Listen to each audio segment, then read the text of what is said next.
Welcome to lesson 13 of the Create a Book Promotion website course. In this lesson, we will focus on the concept of permalinks.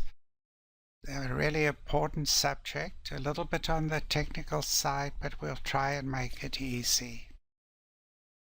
Okay, so we were working in the previous lesson on the Light-Hearted Limericks, the book page, and we made some changes, and we made that heading level 2, added the image. So that looks nice. One of the funny things is if we look up here, it says whatever page ID 46. But we're on the About Us page. No, we're on the Light-Hearted Limericks page. We wanted to say Light-Hearted Limericks page. Well, let's fix that. We'll go to the dashboard. Settings, Permalinks. And we will choose Post Name. And we'll say Save Changes. And you'll notice something. It says we should, if you had a .htaccess file, you should put this in there. Okay, so we'll copy all of that as they suggest. And we'll come back. I mean, now there's nothing we can do about it. But I want us to look at. So now if I click on the Light-Hearted Limericks page, oh my goodness, it gives us the right name up here, but it no longer can find the page. And that is the dilemma. If WordPress gives us the right thing there, we have to tell it where to find that page. So let's go back. Okay, we need a file called, where am I? I want to go to Documents, by Webs, Light-Hearted Limericks,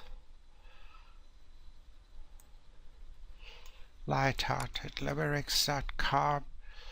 And I need a page here called .htaccess. So let's create that.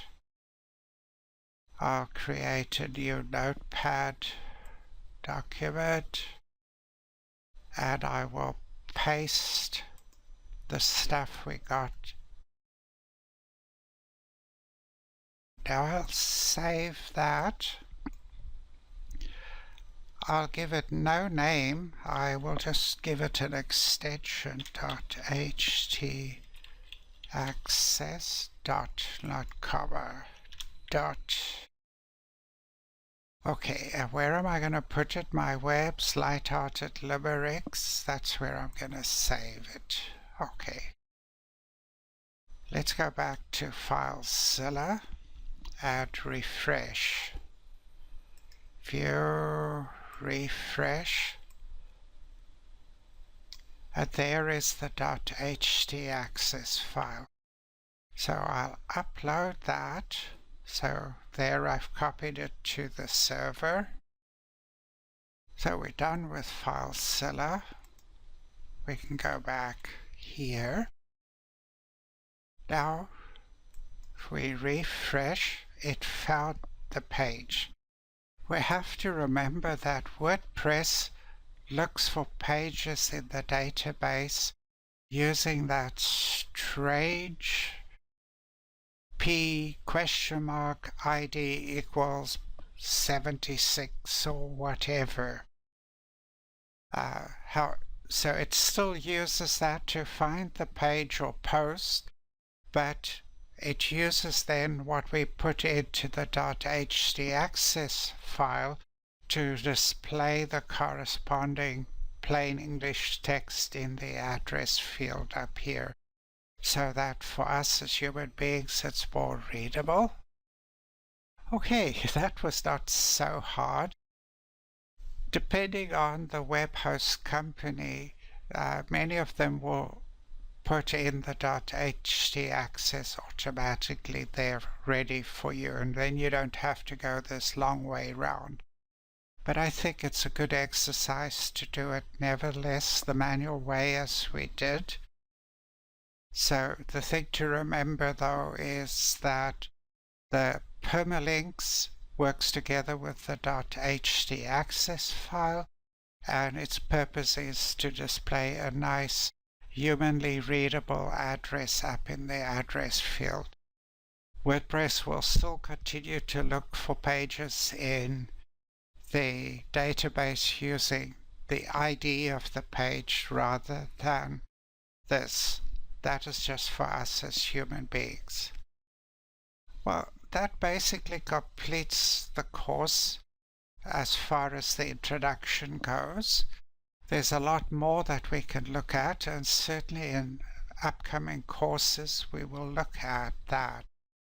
For example, to give you a sense, it would be nice if the page title text was also in blue or even in this nice red color.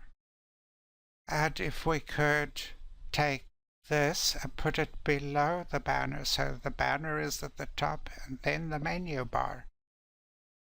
So all of those things are possible and very easy to do, and for that we need to use the concept of child themes. Using a child theme will then be one of our upcoming courses in our series under the WordPress hood for non-techies. But we've already done a lot in putting together a web page to promote our book. Certainly didn't take 10 minutes as some people claim, but it was not that painful. Thank you for watching the course and hope to see you in future courses.